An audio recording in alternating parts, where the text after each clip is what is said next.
नमस्कार साथियों, छत्तीसगढ़ नियमित कर्मचारी महासंघ में आप सभी का स्वागत है।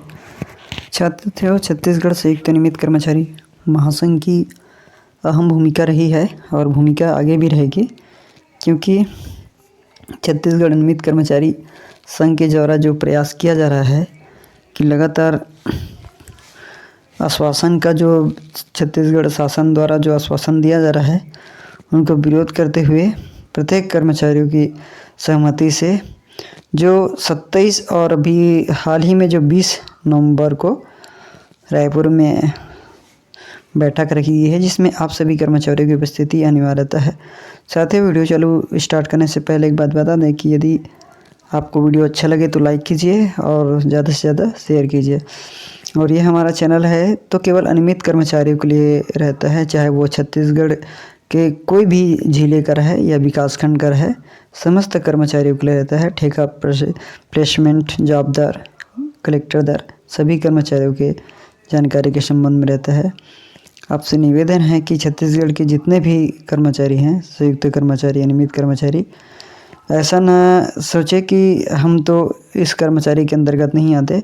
आप सभी छत्तीसगढ़ शासकीय कार्यालय में कार्यरत कर्मचारी हो, सभी नियमितीकरण की भागीदारी रखते हो, चाहे ठेका प्रथा हो या प्लेसमेंट हो या जॉबदार हो या कलेक्टर दर हो, क्योंकि छत्तीसगढ़ सरकार ने कहा है कि जो जॉबदार है, प्लेसमेंट है, ये सभी को बंद करेंगे और उनके स्थान पर जो वास्तविक में रिक्त पद है उन्हीं जगह पर आपको स्थापित किया जाएगा। तो आज हम इस वीडियो के माध्यम से बात करने वाले हैं छत्तीसगढ़ के कर्मचारियों की जो मांगे थे, उसी मांगों के बीच में आज का हमारा वीडियो है। तो ठेका पद्धति समाप्त करने प्लेसमेंट कर्मचारियों ने सौंपा ज्ञापन।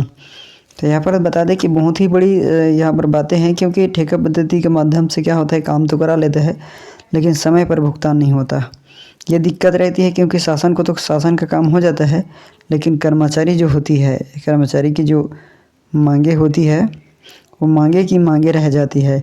लेकिन यहाँ पर देखा जाए तो प्लेसमेंट एक ऐसी प्रथा है जिसके माध्यम से शासन ठेकेदार के रूप में कर्मचारियों से काम करा लेता है। उसके बाद उसको समय पर भुगतान ना करने की दिक्कत आती है। अब क्या होता है कि कर्मचारी दर दर भटकते हैं, काम तो कर दिए रहते हैं। तो इस प्रकार नगरीय प्रशासन, यहाँ पर देख सकते हैं, महासमुंद प्लेसमेंट कर्मचारी संघ द्वारा मंगलवार को नगरीय प्रशासन विकास विभाग, यहाँ पर स्पष्ट लिखा गया है, प्रशासन मंत्री विभाग जो शिव डहरिया जी हैं, उनको नगर आगमन के दौरान एक यहाँ पर ज्ञापन सौंपा गया है, जिसमें संघ ने की मांग है कि नगरीय प्रशासन एवं विकास विभाग में पूर्व दैनिक वेतनभोगी कर्मचारी को भाजपा शासनकाल के समय से वर्ष 2012 में बिना सहमति के ठेका प्रथा और आउटसोर्सिंग प्रारंभ कर्मचारियों के साथ खिलवाड़ किया गया। ये आउटसोर्सिंग के बारे में एक बात बता दें कि आउटसोर्सिंग का मतलब ये होता है, जैसे कोई ऑफिस में कोई कर्मचारी कार्यरत होता है तो उस कर्मचारी का जो पेमेंट होता है वो एक अन्य व्यक्ति के नाम से बिल बनता है।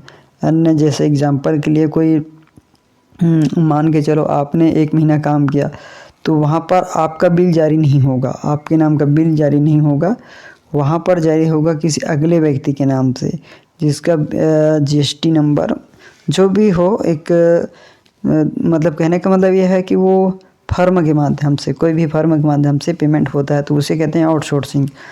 तो जो ठेका प्रथा आज पर्यंत तक चला आ रहा है, विदित हो कि नगर पालिका परिषद महासमुंद में कुल 157 प्लेसमेंट कर्मचारी का रहते हैं, जिसमें से कई कर्मचारी 2020-22 से लगभग 20 से 22 वर्षों तक अधिक समय से मूलभूत कार्यों के साथ शासन की विभिन्न योजना में 100% कर्मठ रूप में सेवा दे रहे हैं।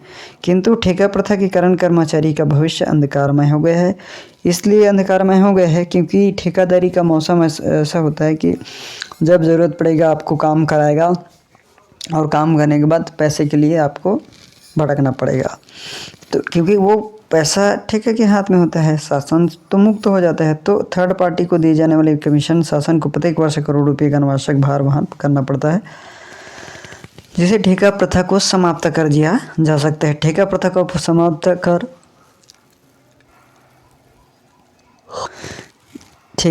समाप्त कर जो पुनः दैनिक वेतनभोगी कर्मचारी के रूप में के माध्यम से भुगतान कराने का साथ साथ चुनाव घोषणा पत्र कंडिका क्रमांक 30 को पूर्ण करने की मांग की गई है। बता दें कि मांगों पर मंत्री डहरिया जी ने कहा कि प्लेसमेंट कर्मचारी का नियमितीकरण नहीं हो सकता। यहाँ पर लिखा गया है कि प्लेसमेंट कर्मचारी का नियमितीकरण नहीं हो सकता। अब बता दें कि कर्मचारियों ने कहा कि 2018 के घोषणा पत्र में चुनाव के समय कांग्रेस पार्टी ने घोषणा पत्र में 30 से एवं 10 नंबर के जो दूरदृष्टि इरादा कांग्रेस करेगी पूरी वादा, तो इस शब्द का प्रयोग किया गया था। इसी शब्द को मानते हुए यहाँ पर स्पष्ट लिखा है दूरदृष्टि पर इरादा कांग्रेस करेगी पूरी वादा। अनियमित कर्मचारी का नियमितीकरण करने, छटनी नहीं करने तथा आउटसोर्सिंग प्रथा को बंद करने का स्थान दिया है। अब बता दें कि यहाँ पर लगातार जो है शासन प्रशासन द्वारा जानकारी मांगी जा रही है और उसी शासन प्रशासन के अंतर्गत कार्यरत कर्मचारी हैं अपनी आस लगाए हैं कि सरकार बदली है तो हमारी उम्मीदी जागी है और सरकार ने खुद कहा है कि नियमितीकरण होगी और कर्मचारियों की छटनी नहीं होगी। तो उक्त मांगों को कांग्रेस सरकार तक पहुँचाने के लिए 27 नवंबर 2022 को छत्तीसगढ़ नगरीय निकाय प्लेसमेंट कर्मचारी महासंघ के आह्वान पर राजधानी रायपुर में एक दिवसीय प्रदेश स्तरीय धरना प्रदर्शन आयोजित की गई है। उक्त धरना प्रदर्शन में महासमुंद नगर पालिका परिषद के प्लेसमेंट कर्मचारी भी शामिल होंगे। तो 27 नवंबर का दिन जो है कर्मचारियों के लिए बहुत ही अहम दिन होगा, क्योंकि उस दिन कर्मचारी अपनी मांगों को लेकर समिति बैठक रखेंगे और उसमें संबंधित चर्चा होगी भविष्य में आने वाले आंदोलन के समय में जो भी अपनी मांगे हैं उनके संबंध में।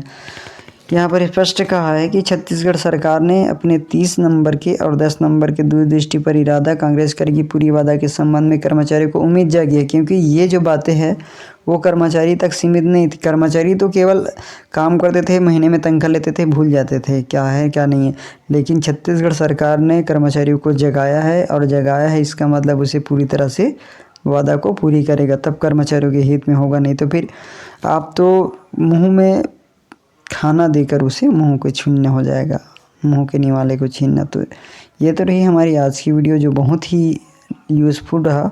और ठेका प्रथा बंद करना बहुत ही ज़रूरी है, क्योंकि इससे कई कर्मचारियों को समय पर भुगतान नहीं हो पाता और कम भुगतान दिया जाता है। दोस्तों, इसी प्रकार की वीडियो पाने के लिए हमारे यूट्यूब चैनल को सब्सक्राइब करना और वीडियो को ज़्यादा से ज़्यादा शेयर करना, और यदि वीडियो अच्छा लगे तो एक लाइक ज़रूर करना। तो फिर मिलते हैं एक नए वीडियो के साथ, तब तक के लिए जय हिंद, जय भारत, जय छत्तीसगढ़।